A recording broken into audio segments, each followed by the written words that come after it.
नमस्कार. शुभदा विद्यालय यूट्यूब चॅनलमध्ये पुन्हा एकदा आपल्या सर्वांचं मनापासून स्वागत. आज आपण इयत्ता 10वीच्या वर्गाचा भूगोल विषयाचा तास घेत आहोत आणि या तासाला आपण भूगोलाची प्रथम सत्र परीक्षेची प्रश्नपत्रिका उत्तरासहित सोडवणार आहोत. ही प्रश्नपत्रिका एकूण 40 गुणांची आहे आणि ती सोडवण्यासाठी आपल्याला 2 तासाचा वेळ हा दिला जाणार आहे. मित्रांनो, यासारख्या इतर विषयांच्याही प्रश्नपत्रिका आपल्याला हव्या असतील तर आपल्या चॅनलला सबस्क्राईब करून बेल आयकॉनवर क्लिक करा आणि डिस्क्रिप्शन बॉक्समध्ये दिलेली प्लेलिस्ट ओपन करा. त्यात आपल्याला सर्व विषयांच्या प्रश्नपत्रिका चालू शैक्षणिक वर्षाच्या सहजगत्या उपलब्ध होतील. ही प्रश्नपत्रिका आपल्याला नुकत्याच होणाऱ्या परीक्षेसाठी उपयोगी ठरणारी आहे. त्यासाठी विचारलेला पहिला प्रश्न योग्य पर्याय निवडा 4 गुणांसाठी. बघा, प्रत्येक गाळलेल्या जागेचे 4 पर्याय आहेत. त्यापैकी अचूक पर्याय आपल्याला निवडून ती गाळलेली जागा पूर्ण करायची, पुन्हा लिहायची आपल्या पेपरवर. हे लक्षात ठेवा. आपल्या इतिहास भूगोलच्या पेपरमध्ये आपल्याला गाळलेल्या जागेचं उत्तरासहित लेखन करायचं असतं. तेव्हाच आपल्याला त्या गाळलेल्या जागेसाठी 1 गुण मिळत असतो. बघा, पहिली गाळलेली जागा. भारताचे सर्वात दक्षिणेकडील टोक इंदिरा पॉईंट नावाने ओळखले जाते. दुसरं, गुलाबी डॉल्फिन हे ब्राझीलचे वैशिष्ट्य आहे. 3. भारतातील मौसिन राम येथे 11,000 मिमीपेक्षा जास्त पाऊस पडतो. 4. ॲमेझॉन ही जगातील एक मोठी नदी आहे. या नदीच्या मुखालगत त्रिभुज प्रदेश नाही.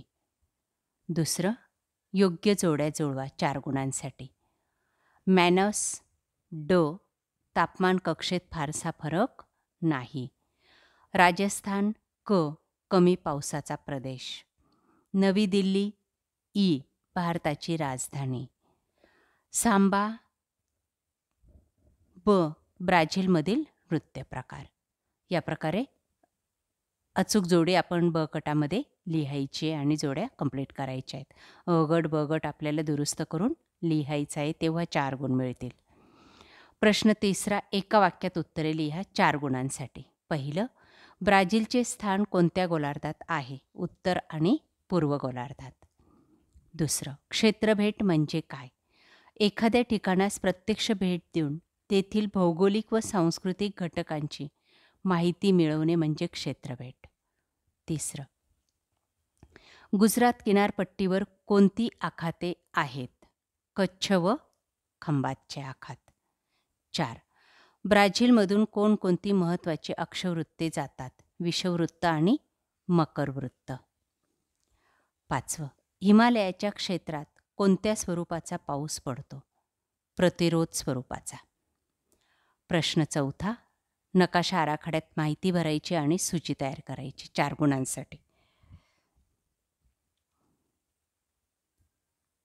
त्यानंतर ब भाग, नकाशाचे वाचन करून त्याखालील दिलेल्या प्रश्नांची उत्तरं लिहायचे 4 गुणांसाठी. बघा, अ भागामध्ये आपल्याला भारताचा नकाशा आराखडा दिला जाईल. या ठिकाणी ब्राझीलचा दिला आहे तसाच, आणि त्याच्यामध्ये सिक्कीम, पूर्व घाट, थरचे वाळवंट, गोवा, नर्मदा नदी आणि मुंबई बंदर या गोष्टी आपल्याला दाखवायच्या आहेत, तेव्हा आपल्याला 4 गुण मिळतील. त्यानंतर ब भागामध्ये आपल्याला ब्राझीलच्या नकाशाचं वाचन करायचं आहे आणि त्यावर आधारित काही प्रश्न दिलेले आहेत. त्या प्रश्नांची उत्तरं लिहायची आहेत. बघा, त्या प्रश्नांची उत्तरंसुद्धा तुम्हाला या नकाशामध्येच मिळणार आहे. या नकाशामध्ये दिलेल्या गोष्टी अस्पष्ट दिसत आहेत किंवा आपल्याला कदाचित त्या व्हिडिओत नीट दिसणार नाहीत. आपल्या पाठ्यपुस्तकामध्ये हा नकाशा आहे भूगोलाच्या.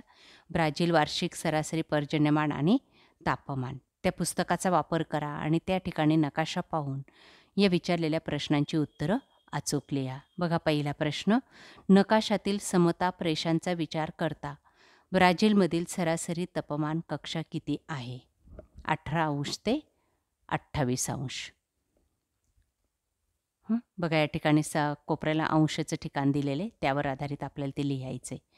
दुसरं, नकाशातील वितरण दाखवण्याची पद्धत समघनी व क्षेत्रघनी पद्धत आहे.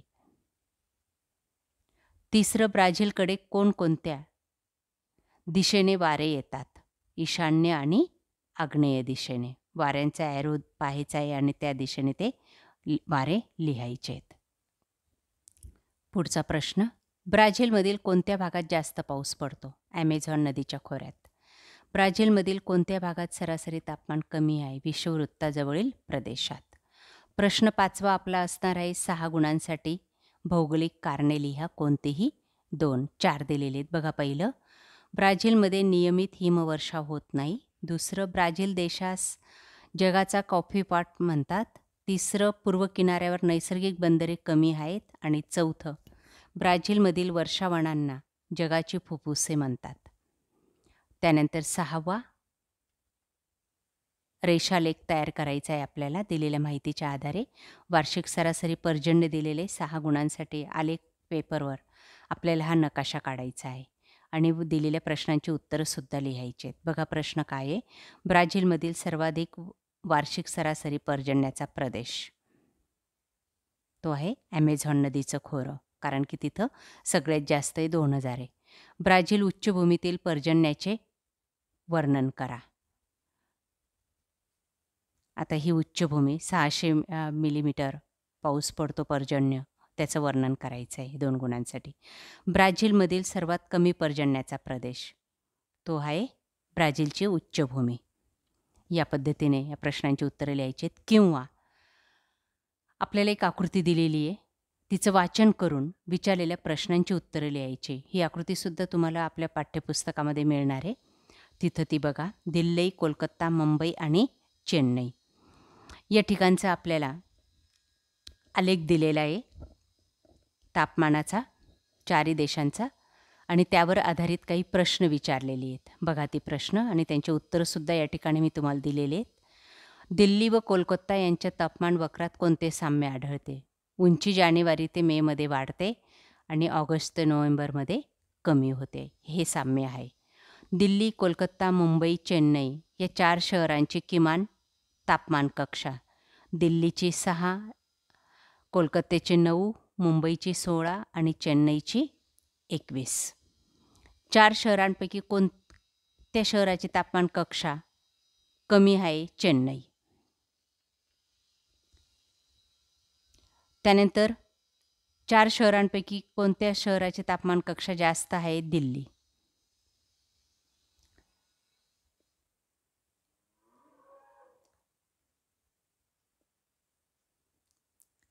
चारही शहरांची कमाल तापमान कक्षा सांगा. दिल्लीची 41, कोलकात्याची 37, मुंबईची 34, चेन्नईची 39.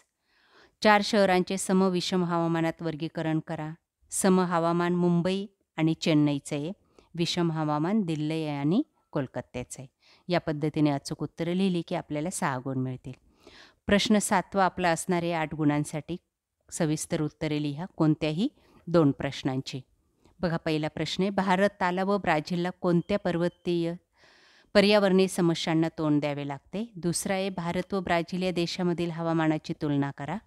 आणि तिसरं आहे, पश्चिम घाटांची वैशिष्ट्ये सांगा. या सर्व प्रश्नांची उत्तरं तुम्हाला आपल्या चॅनलच्या भूगोलाच्या प्लेलिस्टमध्ये मिळतील. अशा प्रकारे विद्यार्थी मित्रांनो, आज आपण इयत्ता 10वीची भूगोल विषयाची प्रथम सत्र परीक्षेची प्रश्नपत्रिका उत्तरासहित या ठिकाणी सोडवलेली आहे. आपल्याला हा व्हिडिओ नक्कीच उपयोगी ठरणार आहे. यासारखे नवनवीन व्हिडिओ पाहण्यासाठी आपल्या चॅनलला सबस्क्राईब करून बेल आयकॉनवर क्लिक करा. थँक्यू.